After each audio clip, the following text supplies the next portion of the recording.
Hey, welcome to Urban Nomads, and today we're going to talk about the top 10 ways to live rent-free. What do we mean by that? Well, we're talking about alternative living situations that are not the traditional thing. These are some of these situations you may be familiar with and some you may not be. Some are unorthodox, but hopefully by the end of this video you'll have a whole new light on ways that you can live rent and mortgage free. Number 10, backpacking. Backpacking is really awesome. There's many people who have done it. There was that movie Into the Wild. There was a lady named the Peace Pilgrim who walked across the country 8 times. We tend to think of hobos or homeless people backpacking, but really backpacking is for travelers. You know, they're people with a purpose, with a goal. You know, they want to, or maybe they just want to explore. You know, the cool thing about backpacking is that you can put your whole house on your back. There was the movie Wild about a woman who walked across the country. Anyway, you've seen these backpacker people around. But the thing about backpacking is it's usually best for individuals, although whole families have been known to walk across the country. Maybe they were immigrants, maybe they, wanted to take a trek through some of the many trails that are around. But the cool thing about backpacking is you can carry your whole house with you. Maybe a small tent, a little mess kit. I mean, it's the ultimate in minimalist living, right? It's not for everybody, of course. But, you're not tied down to anything. You're free to go anywhere and do whatever you want. Number 9, car living. Car living gets a really bad rap. Car living can be really awesome. Unfortunately, most people do not choose to live in their cars on purpose. It's usually because of a tragedy or something. Maybe they lost their job, maybe they just can't pay their rent, whatever, but basically everything devolves until all they have left is their car. Unfortunately, because it happens like this, people look down on it. It's like, oh, you're some kind of loser or something because you're living in your car. People feel bad. But I tell you, it is really a good solution, especially if you have an SUV. Because if you can live in your car in a modern city today, there are many ways to live a proper life, and you can sleep in your car. And the main thing is that you don't have to pay any rent. You don't have to pay a mortgage. I mean, obviously this would only work for a couple or individual. There was a movie about a girl in Alaska who lived in her car. The name of that movie was Wendy and Lucy. And it was about a girl that lived in Alaska with her dog, and she lived out of her car. So anyway, this is a really cool way to live. And the thing is, you can save a lot of money this way. And it's awesome. So if you can get over all the stigma about it, it's a way, to get ahead. And like I said, if you have an SUV or a truck, I mean, you can put a trailer on your car or your truck. You can tow a tent, a pop-up tent trailer. You can do all kinds of stuff. There's rooftop tents that go on top of cars or SUVs, and you can live pretty comfortably. The main thing with any of these situations, all you really need is a horizontal sleeping surface. Number 8, tent living. Tents may seem like, a weird way to live in a modern society, but it's really not so bad. I mean, people have been living in tents for hundreds of years, and the Mongolians from the Mongol plain in Mongolia have been using a type of tent called a yurt for hundreds of years. And yurts are like awesome structures that can withstand some of the toughest winters. They're warm in the winter, cool in the summer, relatively easy to set up as these types of Mongolian herders, take down the yurts, move them. But there's many kinds of tent solutions out there. So if you're in a situation where you can rent a small piece of land or ideally own a small piece of land, a tent solution might be just your thing. Um, of course, there are zoning laws and whatever, but there's ways to hack the system. So think about tents. It's a possibility. In the case of cars, there's pop-up tent trailers. There's rooftop tents. The Australians have, come up with all kinds of ingenious tent solutions. Um, Consider a tent, especially if you have access to some type of land. Number 7, house sharing. Now, this may seem like the typical thing, but basically, house sharing is an alternative living situation. Ideally, you want a situation where you don't have to pay any rent at all. So people who live with their parents, don't feel bad. You're actually in a good thing, as long as you have supportive parents. Maybe you have a friend or somebody that's willing to let you live in their garage or their basement or their attic. Go for uncomfortable, find a space that someone's willing to let you stay in rent free, and then do what you can to fix it up so that it's comfortable for you. The key is you want to pay as little for rent as possible. We're not saying you should take advantage of people, but if someone's like, yeah, if you want to live there, go ahead, go ahead. The key here is that these are good situations that can allow you to save the money to get a better solution. So if you explain to somebody that, you want to try to live this way, maybe they'll let you stay in their place, for 6 months or so while you get back on your feet. Or save up the money to buy your boat or whatever, or buy your land or whatever you're trying to do. It's a way to quickly save a lot of money. The problem with house sharing, of course, is personalities, cramped spaces. But it's a viable alternative. Like, most of the marketing out there is saying you have to have your own house, your own apartment. Here's the lifestyle you deserve. Yeah, but they're going to bill you for that. You're going to pay a lot for that, lifestyle. Instead, do the opposite. Go for uncomfortable.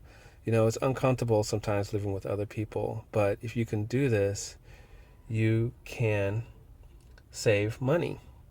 And that's the goal here. So, people have lived communally for thousands of years. It's only now in modern times that we're kind of indoctrinated with this idea that everyone's supposed to live separately in their own little house. You can get to know new people. I've made a lot of friends this way. Consider that. A lot of people, to do some of the solutions we're advocating here is going to require some significant money, like, in the thousands of dollars, maybe 5,000, 10,000. But think about it. If you were paying $1,500 a month in rent, in 10 months, that's $15,000. If you can find a low cost or no cost shared living situation, you can save that money. You can buy a really good alternative living situation, which we're going to discuss here. Number 6, tiny houses. Tiny houses are all the rage these days. There's TV shows about them and everything. Why? I didn't get the tiny house thing for a long time. I was like, why would you want to live in some little tiny house? I don't care how cute it is, when you could live in a bigger house. Like, it didn't make sense to me until I became an urban nomad. And then I realized what's the attraction with tiny houses. Here's what it is. With a tiny house, you own it. You don't have to pay rent and you don't have to pay a mortgage. It's all yours. It's your piece of property. In most modern cities nowadays, let's take LA for example. It costs, on average, if you want to live in a decent, safe part of the city, on average, it's going to cost, I think the average house price in LA is $500,000. That means if you want to buy a typical little 2-3 bedroom house, forget 3 bedrooms, 2-bedroom house, if you can find such a thing, you're going to end up paying at least $500,000. Think about that for a second. $500,000.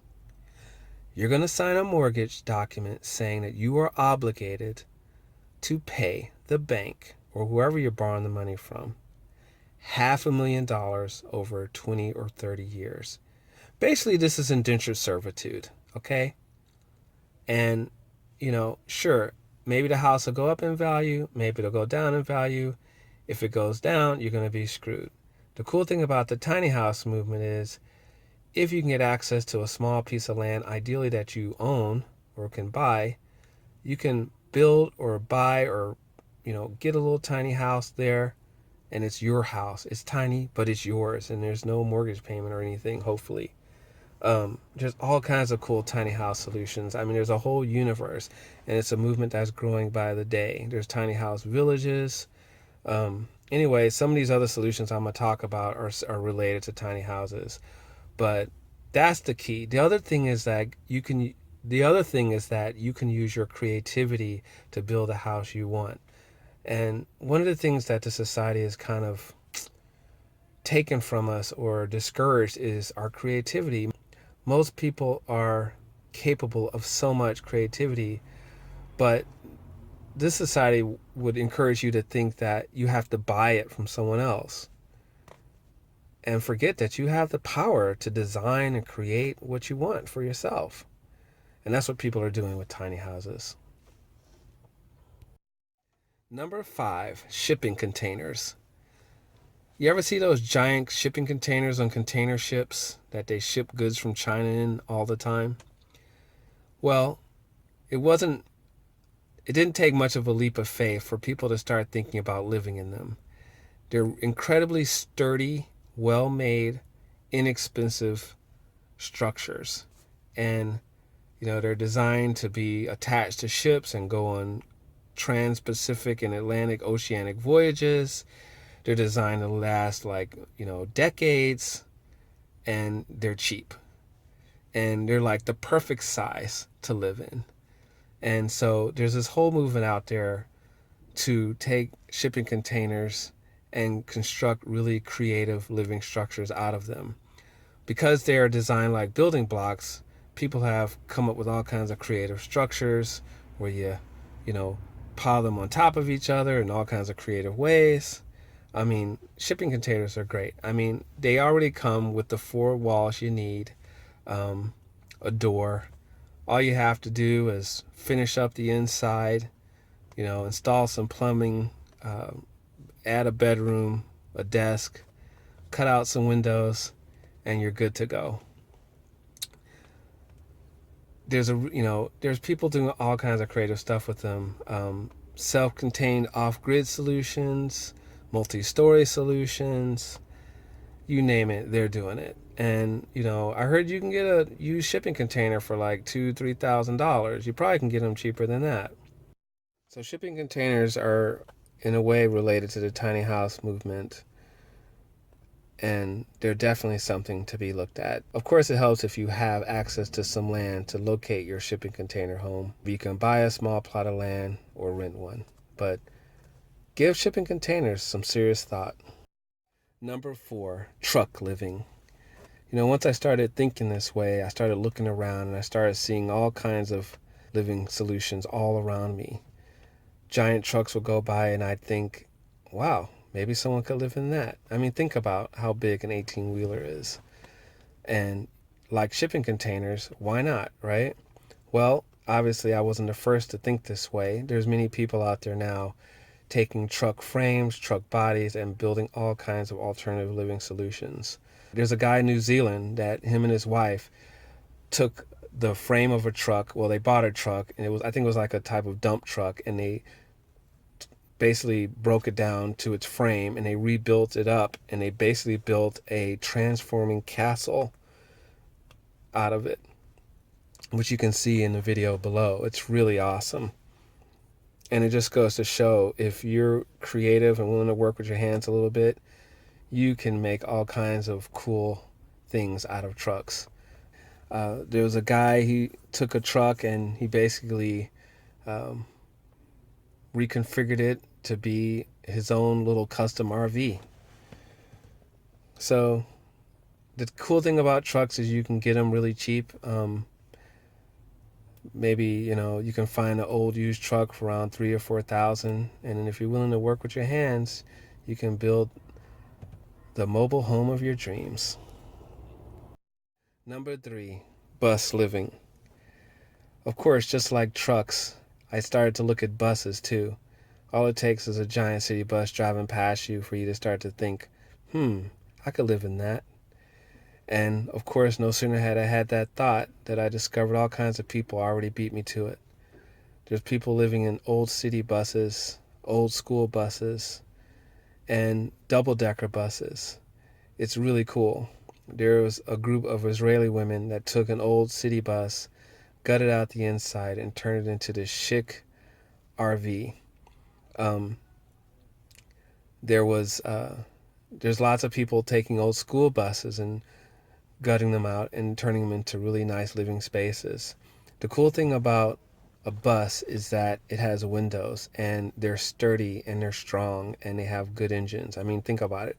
Buses are designed to run constantly day in and day out. They're hardy vehicles and well made. And so, the fact that they already have windows means that, you can come into a bus. First of all, you can get a bus really cheap nowadays because who wants a used bus? Most people don't. So used buses go really cheap. And from what I heard, you can get a decent used bus, older model for around $3,000. You just have to look around. What you do is you take the bus and you gut out all the insides, which are basically seats, right? So you remove all the seats. You take off all the bars and all that stuff. And what you end up with is a nice, clean, open space with windows that you can pretty much do anything you want to do with. Like we said, there's people doing stuff with school buses, city buses, double-decker buses. All you have to do is put in some bedding, put in some refrigerators, put in a kitchen, living room, everything you need you can put in a bus. The other cool thing about some of the like Greyhound style buses is that they have a ton of storage on the bottom. Here's a bus that is like a 65-year-old Greyhound style bus that was converted into an RV. The other cool thing about buses is that it's a great way to get started.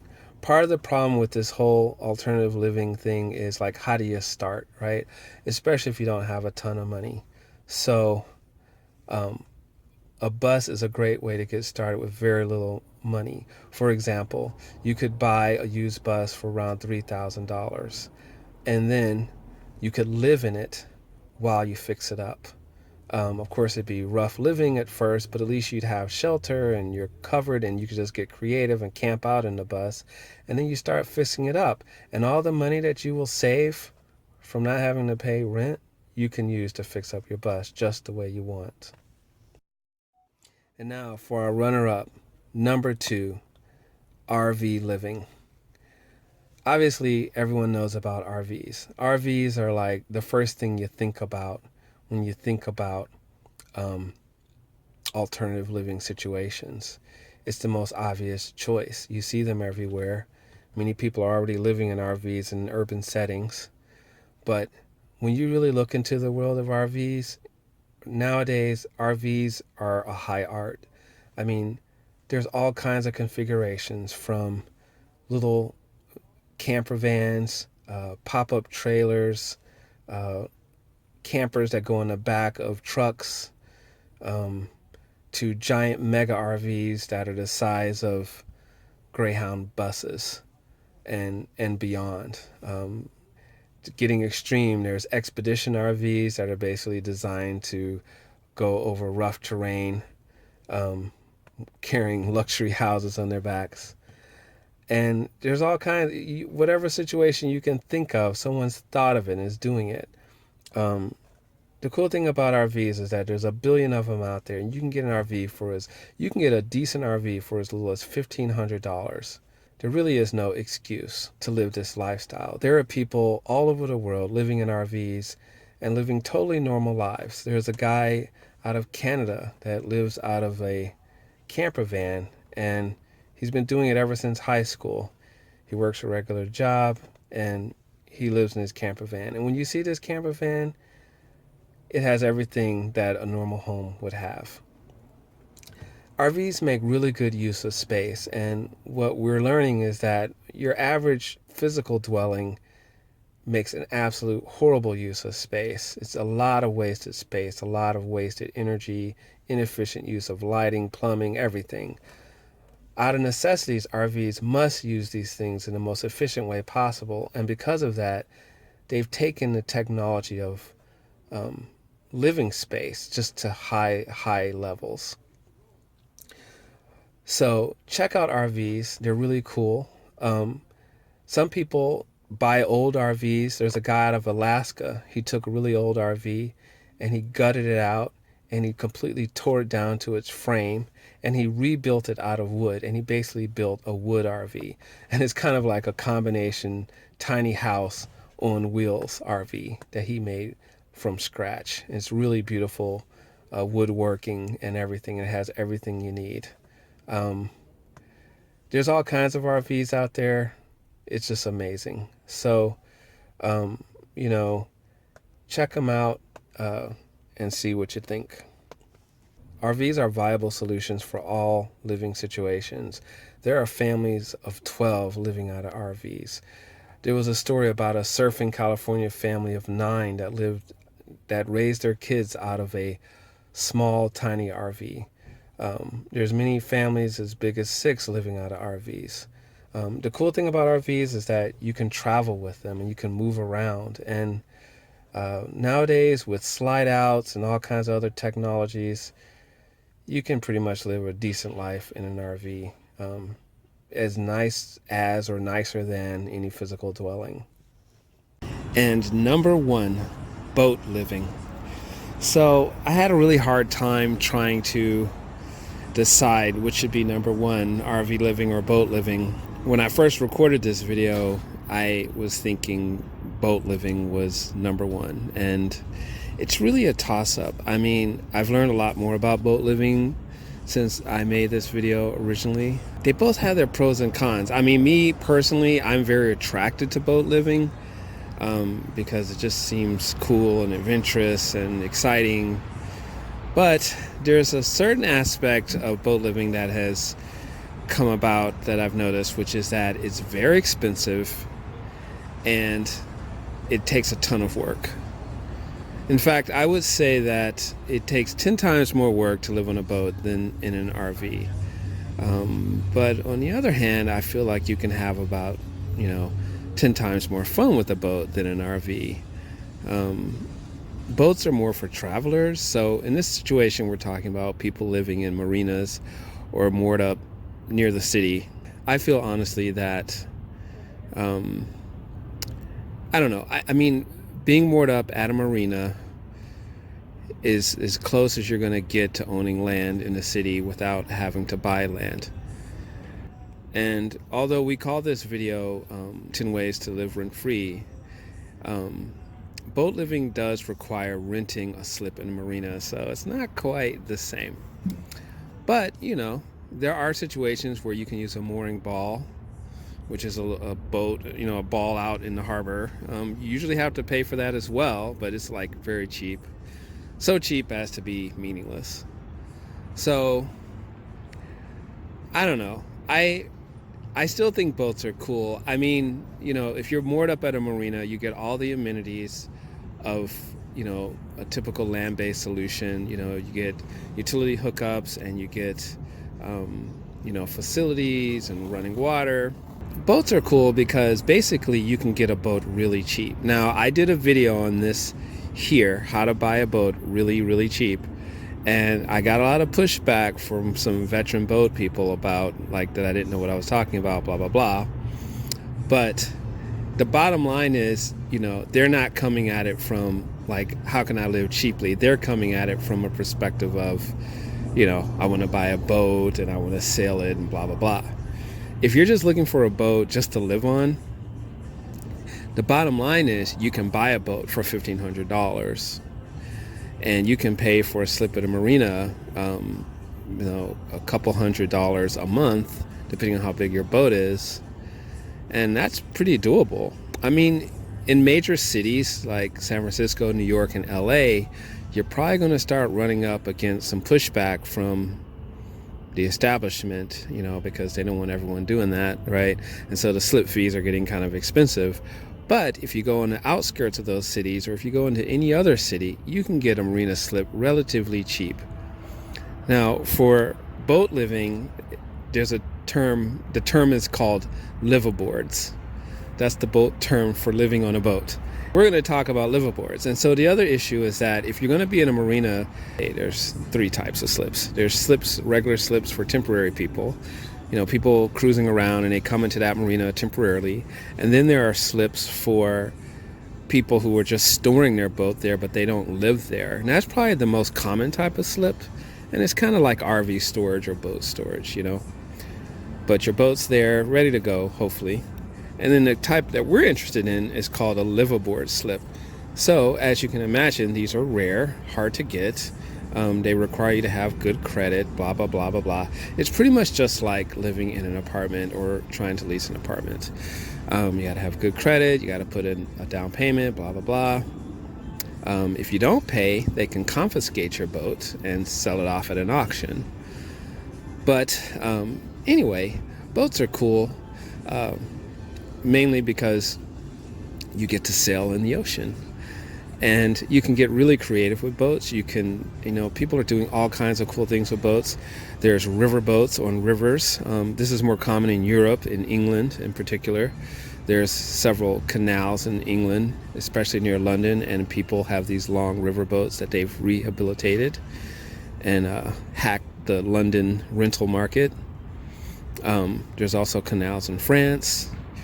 I don't know how common they are in North America though. There's houseboats on lakes. People are, in some cities, whole communities have sprung up around floating houses. They call them floating houses, but they used to be houseboats. And a long time ago, people basically built houses on barges to escape the rental market. You can find these in Seattle in particular. Of course, now they cost a ton of money. But you can get pretty creative with boats. Like RVs, people are doing all kinds of stuff. As far as the type of boat, there's motorboats and there's sailboats. For sailboats, there are basically 2 types. There's monohulls, which is your typical sailboat, and then there's catamarans, which have 2 hulls. I personally think that for living, catamarans are better. They're more stable, safer, blah, blah, blah. There's a really cool couple named with a YouTube channel called Gone with the Winds that are currently sailing the Pacific. They started out RVing for 5 years, and then they bought a catamaran, and now they're sailing the Pacific. But their channel gives you a good idea of what it's like. So the problem with catamarans, though, is that they're very expensive. Where to find a cheap boat? Again, look at my video, how to get a sailboat really cheap. But basically, a lot of marinas have auctions where they have to auction off people who have abandoned their boats or didn't pay the bill. There are salvage yards where, a boat was stored or wrecked or some problem, and now they want to get rid of it really cheap. So you can look on Craigslist. Boats are awesome. I don't know. It's a toss-up. I feel like RV life and boat life both have their pros and cons. I'm personally leaning towards boats, but I think RVing is a good way to practice living, independently from the system before you get into boats. Although you can just jump into boats like a lot of people have. The problem with boats, though, is expense. Since it's on the water, it needs a lot of maintenance. You have to clean the hull. There's more weather-related stuff with the wind in the ocean and salt water and leaks and all this stuff. So just know that if you go the boat route, it will be a lot of work and it will be pretty expensive. So that's it. Hope you enjoyed this video.